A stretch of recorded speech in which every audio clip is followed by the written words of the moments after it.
Dream नाम को सुन के ऐसा लगता है कि भाई ये लोगों के ड्रीम को पूरा करते हैं, सपने को पूरा करते हैं, पर नहीं भाई, इसका काम तो कुछ और ही है। आज के डेट में पूरे इंडिया में जॉब को लेकर इतना ज्यादा इशूज, लोगों को जॉब नहीं मिल रहा, हर एक चीज को लेकर जहां पर केसेस होते रहते हैं और फैसला सालों सालों तक चलता रहता है। उस माहौल में, उस बैकग्राउंड में ड्रीम 11 और इसके जैसे हजारों गेमिंग फैंटेसी ऐप हमारे देश के ऊपर, हमारे ऊपर, हमारे यूथ के ऊपर क्या इंपैक्ट फैल रहा है। क्या आपको ये गेम खेलना चाहिए? क्या आपको इसमें पैसे इन्वेस्ट करना चाहिए? क्या यहाँ पर आप जीत पाएंगे? क्या ये एक बेटिंग ऐप है? और अगर ये एक बेटिंग ऐप है तो इंडिया में अभी तक ये बैन क्यों नहीं हुआ? तो चलिए आज के इस वीडियो में आपको बता दें कि हमारे साथ असल में हो क्या रहा है।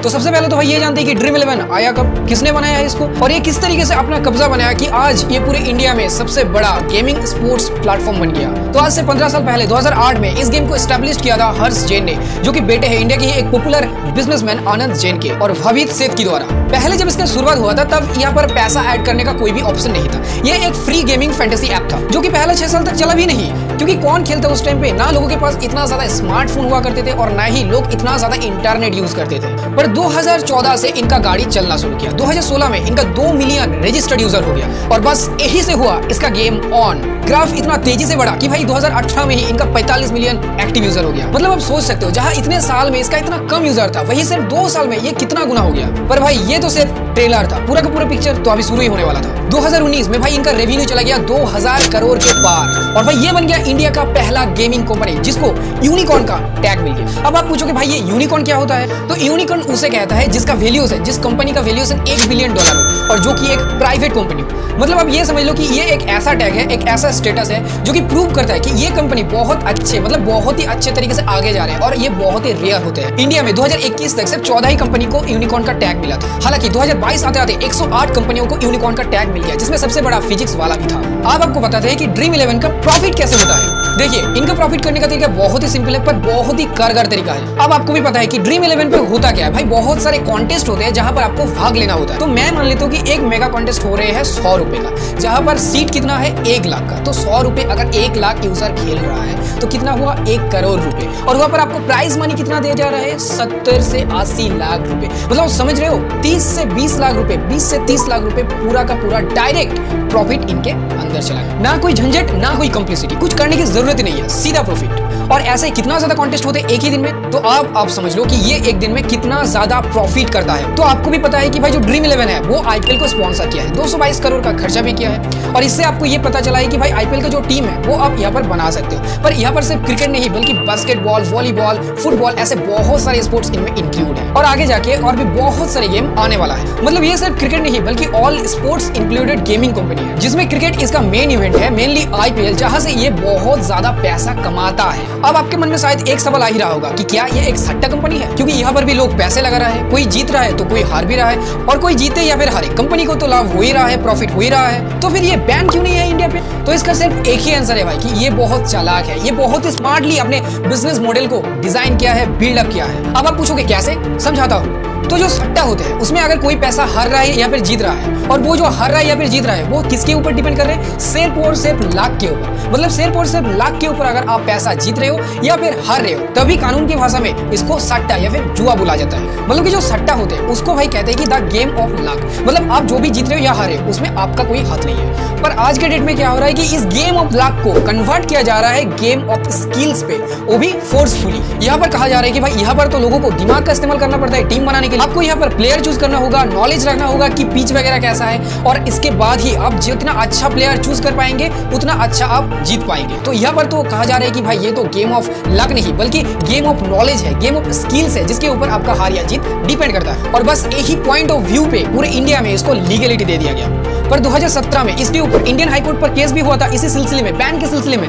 और उसके बाद ये मामला हाई कोर्ट से लेकर सुप्रीम कोर्ट तक भी गया था। पर भाई उसी point of view, game of skills, इसी पॉइंट ऑफ व्यू को देखकर भाई दोनों कोर्ट ही इस मामले को खारिज कर दिया। पर अभी भी इंडिया में बहुत सारे ऐसे स्टेट है जैसे उड़ीसा, आसाम, तेलंगाना, यहाँ पर किसी भी तरीका का ऑनलाइन गैम्बलिंग अलाउड नहीं है। अब शायद ही आपको पता है पर इस कंपनी के पीछे, इनके बिजनेस के पीछे बहुत सारे इन्वेस्टर्स हैं जो इस पे पैसा लगा रहा है। अभी तक लगभग 10,000 करोड़ रुपए इन्वेस्टर्स ने इनको कैश दे चुका है इस प्लेटफॉर्म को और ज्यादा बड़ा बनाने के लिए। तो इतना पैसा इन्वेस्टर्स इसके पीछे इन्वेस्ट क्यों कर रहा है? इसका सिर्फ एक ही आंसर है भाई, पोटेंशियल। इन्वेस्टर्स को इस प्लेटफॉर्म पे बहुत ज्यादा पोटेंशियल स्ट्रेंथ नजर आ रहा है। वो क्यों? क्योंकि इनके बहुत स्ट्रॉन्ग बिजनेस मॉडल और इसके बिल्डअप क्वालिटी के वजह से। भाई साहब, इन्होंने जो अपना गेम है ना, इसको इतना प्रॉपर तरीके से बनाया है। इनका जो मॉडल है, इनका जो डिजाइन है, इतना प्रॉपर तरीके से बनाया गया है कि कोई बंदा अगर इसमें पैसा इन्वेस्ट कर रहा है और अगर कोई बंदा इस पे खेलना शुरू कर दिया तो भाई उसको लत लगना तो कंफर्म है। मतलब ये एक हाईली एडिक्टिव गेम है। अब ये एडिक्शन में आप पढ़ते क्यों हो, समझे इसको अच्छे से। मान लीजिए आपने पहले दिन 50 रुपए का गेम खेले और 400 रुपए जीत गए, तो भाई आपको तो यही लगेगा कि भाई मुझे क्रिकेट के बारे में या फिर फुटबॉल के बारे में नॉलेज है और मैं आज जैसे जीत गया कल भी जीतूंगा, और ऐसे करते करते मैं भाई अंबानी बन जाऊंगा। और उसके साथ साथ आपके अंदर एक ईगो भी आता है कि भाई मेरा टीम बहुत अच्छा परफॉर्म कर रहा है, मैंने 900 पॉइंट ला दिया, 1000 पॉइंट ला दिया, जहां मेरा दोस्त का जो पॉइंट है वो बहुत कम है, उसका टीम भाई नहीं चला, तो भाई आपका स्टेटस जो है वो बहुत बढ़ गया उसके सामने। मतलब आपका एडवाइस आपका दोस्त लेने लगेगा। तो जब आप पैसे जीतते हो इसमें तो आपको ऐसा कुछ लगने लगता है। और दूसरे साइड में अगर आप पैसे हार भी जाते हो तो कितना पैसा हारते हो आप? 30 रुपया, 50 रुपया, 100 रुपया। तो आपको लगता है कि भाई आज मैं हार गया तो क्या हुआ, कल मैं जीत जाऊंगा। और ऐसे करते करते आप 2 दिन हारने के बाद एक दिन जीत भी जाते हो। और अल्टीमेटली ऐसा होता है कि आप खुद को गेम के अंदर बहुत ज्यादा इन्वॉल्व कर लेते हो, पर फायदा आपको कुछ नहीं होता है, सिर्फ टाइम का बर्बादी के अलावा। और इसका और एक ट्रिकी पार्ट है, वो क्या है कि भाई आप बहुत लो एंट्री लेकर, लो बजट लेकर तो इस पे एंट्री कर सकते हो, ठीक है। पर जब आप इसको एग्जिट करना चाहते हो तो यहाँ पर जो बैरियर है वो बहुत ही हाई है। मतलब कि इसका जो मॉडल है वो है लो एंट्री और हाई एग्जिट बैरियर। इसका मतलब है कि अगर आप कुछ पैसे इसमें जीत भी गए पर आप इसको निकल नहीं पाओगे तब तक जब तक एक सर्टेन अमाउंट आपका बन नहीं जाता अकाउंट में। तो मतलब समझ रहे हो, वो सर्टेन अमाउंट आपके अकाउंट पे करने के लिए, मतलब कि आने के लिए आपको गेम खेलना पड़ेगा, आपको इन्वॉल्व रहना पड़ेगा। तो मतलब समझ रहे हो, आप अगर इन्वॉल्व नहीं भी होना चाहते हो तो भी आपको फोर्सफुली यहाँ पर इन्वॉल्व कर ही दिया जाएगा। और ये सब चीज इन्वेस्टर्स को भी पता है कि जो बंदा आज आ रहा है भाई वो कल भी आएगा। इसका मतलब क्या हुआ कि इसका जो पोटेंशियल है, स्ट्रेंथ है, वो दिन का दिन बढ़ता ही चला जाएगा। अब मेन बात यह है कि भाई क्या आपको ये गेम खेलना चाहिए? इसका सिर्फ और सिर्फ एक ही आंसर है, बिल्कुल नहीं। आप मुझे मेरे सिर्फ 2 सवाल का जवाब दीजिए। आपने कभी भी देखा है कि आपके कोई रिश्तेदार, आपके कोई पड़ोसी बहुत ज्यादा इसमें से अमाउंट जीत गया और उसके बाद उन्होंने एक लग्जरी गाड़ी खरीद लिया, एक मकान बना लिया, उसने उसका लाइफस्टाइल सेट हो गया? अरे भाई नहीं, मुझे पता है ऐसा ना आपने कभी सुना होगा और ना कभी देखा होगा। आप सब यही सुनते हो कि भाई वो लड़का ड्रीम 11 खेलता है, आज 500 रुपए जीत गया, 1000 रुपए जीत गया, कल 200 हार गया, 500 हार गया, और ऐसे चलता ही रहता है। अल्टीमेटली यही इस गेम का मॉडल है। इसको ऐसे तरीके से डिजाइन किया गया है कि भाई आप ज्यादा से ज्यादा वक्त इनमें इन्वॉल्व हो सको, आपका पूरा का पूरा समय इसमें चला जाए और आप इसमें पैसे ऐड करते ही रहो, इन्वेस्ट करते ही रहो। और वो जो बड़े बड़े क्रिकेटर, जो इनके ब्रांड एम्बेसडर है और भी बहुत सारे एक्टर है, जो कहता है ना कि भाई खेलो खेलो दिमाग से इस गेम को। हाँ भाई, बात तो सही है कि जो गेम है वो दिमाग से ही खेला जा रहा है, पर भाई आप नहीं, आपके दिमाग के साथ कोई और खेल रहा है। भाई जितना टाइम आप इन सब चीजों में लगा दो ना, थोड़ा सा, सिर्फ थोड़ा सा भाई सोच के देखना कि भाई अगर वही समय आप किसी और अच्छी चीज में लगाता तो आपको क्या फायदा होता। और भाई ये ऐसा चीज नहीं है कि भाई आपने 2 मिनट में, 4 मिनट में या 10 मिनट में टीम बना लिया, भाई हो गया। बात यह है कि जब आप टीम बना रहे हो, लगभग आप दिन में अगर टीम बना लिया तो भाई तब से लेकर जब तक गेम नहीं होता है तब तक आपका जो मेंटेलिटी होता है वो यहाँ से रिलेट हो जाता है, इस गेम के ऊपर आ जाता है। गेम को आप सोचते रहते हो सारा दिन भर, है ना। यही बात है जो मैं आपको समझाना चाहता हूँ। एक गेम आता है भाई COC, उनमें आपको क्या करना पड़ता है उसमें कि आपको आर्मी रेडी करना पड़ता है, आपको 2-4 अटैक करना पड़ता है और बस अपडेट देके आपको निकल जाना पड़ता है। तो आपको लगता है कि भाई टाइम तो मेरा कम जा रहा है इसमें, पर बात क्या है कि आप वहां पर तो ऐसे समय पर कर रहे हो, पर उसके बाद आप सोच रहे हो, सारा दिन सोच रहे हो कि भाई मेरा 2 घंटा है, 4 घंटा है, 5 घंटा है, उसके बाद मेरा ये आर्मी अपग्रेड होगा, उसके बाद भाई ये निकलेगा, वो निकलेगा। मतलब आप समझ रहे हो मैं आपको क्या चीज समझाने की कोशिश कर रहा हूँ। छोटे छोटे बच्चे भी अब इन सब गेमों को खेलने लग गया है अपने पढ़ाई को छोड़कर। तो आप ही सोचो कि आगे जाके वो सब लड़का क्या करेगा भाई, कितना नॉलेज गेन करेगा। आपको विश्वास नहीं होगा भाई सोसाइटी में क्या चल रहा है इन सब गेमों की वजह से। भाई लोग लिटरली उधार भी ले रहा है पैसा सिर्फ और सिर्फ ये गेम खेलने के लिए। मतलब आप समझ रहे हो, कोई सेंस बनता है इसका।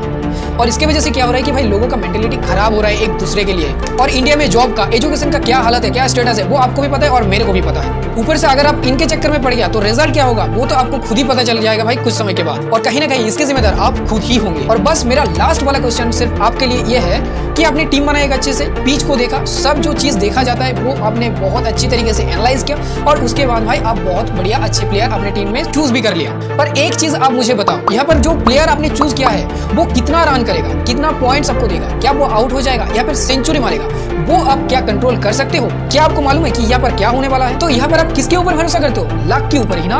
प्लेयर खेले तो आप जीते, प्लेयर आउट हो गए तो भाई आप हारे। तो अब बताओ यहाँ पर आपका नॉलेज, आपका स्किल्स, आप इसको क्या कंट्रोल कर पाए? ये तो वही चीज हो गया कि भाई 10 मेरा लकी नंबर है, बहुत बार मेरा 10 पड़ा भी है और मैं 10 को ही चूज कर लेता हूँ। और अगर आप 10 पड़ा तो आप जीत गए और अगर आप 10 नहीं पड़ा तो आप हार गए। तो डिपेंड तो आपके लक के ऊपर ही हुआ ना। तो क्या आप जाके आप इस दोनों चीजों को रिलेट कर पा रहे हो? क्या लग रहा है कि ये दोनों चीज कहीं ना कहीं एक ही है? बिल्कुल सही समझ रहे हो, ये दोनों की दोनों चीज एक ही है भाई। तो आई होप आपको सारा का सारा चीज पता चल गया और आपको ये भी समझ में आ गया कि आपको क्या करना है, क्या आपको इसके साथ चलना है या फिर आपको इग्नोर करना है। तो बस आपको जिंदगी में अच्छे करेंगे, चीजों को समझने की कोशिश करेंगे और जिंदगी को बेहतर बनाकर आगे जाएंगे। इसी उम्मीद के साथ आज का वीडियो हम खत्म करते हैं। तो अगर आपको चीजों को समझ में आया, कुछ जानने को मिला, वीडियो इन्फॉर्मेटिव लगा तो भाई वीडियो को जरूर लाइक कर देना और वीडियो को उन सब लोगों के साथ जरूर शेयर करना जो कि इन सब गेम खेलता है और इनमें हाईली एडिक्टिव है। और अगर पहली बार आप हमसे मिल रहे हैं तो चैनल को जरूर सब्सक्राइब कर देना, अपना सपोर्ट और प्यार देना ताकि आप भी हमारे फैमिली का हिस्सा बन सके, उस फैमिली का हिस्सा बन सके जो कि कुछ अच्छा करना चाहता है। तो आज के लिए इतना ही, मिलते हैं नेक्स्ट ऐसे ही किसी इन्फॉर्मेटिव वीडियो में आपके साथ। तब तक के लिए आप स्वस्थ रहिए, सावधान रहिए। जय हिंद, जय भारत।